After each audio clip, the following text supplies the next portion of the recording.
shown me so much support in my refusal of unlawful orders in 2005 to deploy and participate in the continuing illegal occupation by US-UK forces of the formerly sovereign state of Iraq.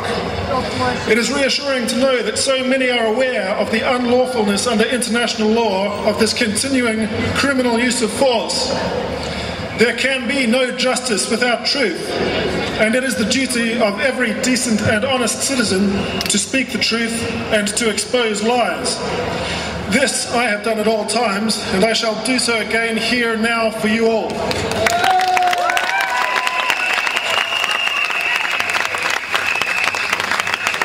The facts are clear and uncontroversial for any informed and honest observer, though clearly they are regarded as inadmissible by the implacable ideologues in Downing Street.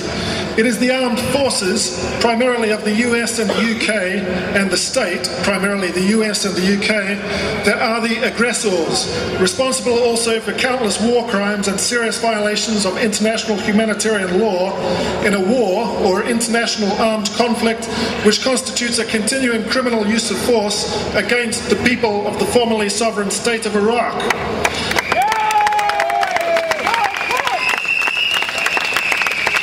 This has been a single continuing act of aggression against these people since the invasion of their country by US-UK forces in March 2003, though preparatory acts of aggression were perpetrated by the US and UK against the then sovereign state of Iraq prior to this date.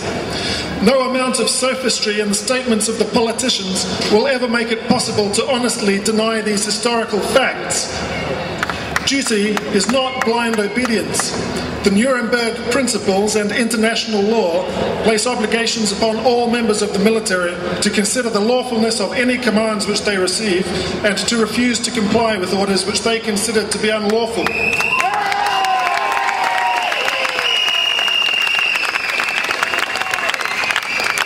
This has been so since the Nuremberg trials of 1945-46. The ex-Royal Navy Judge Advocate at my General Court Martial refused to allow any of the factual material which I had researched to enter the discourse of the court, evidently preferring to remain in a state of ignorance, though some might suspect that his ruling that the legal status of the invasion was irrelevant was both disingenuous and legally flawed.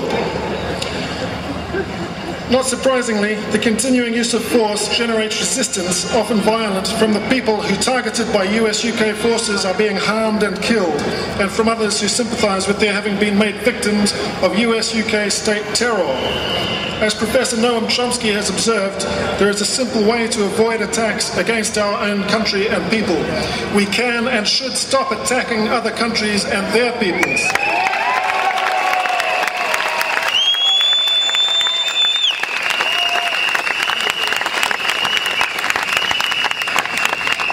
By way of closing remarks, George Shultz, the US politician, once described terrorism as a plague spread by depraved opponents of civilization itself and a return to barbarism in modern times.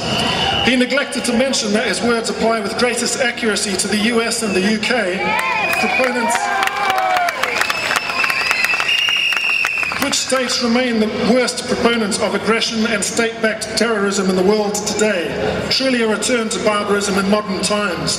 However, and in the face of such criminality, one man or woman can make a difference. That is my message to you all here today. Make a visible difference.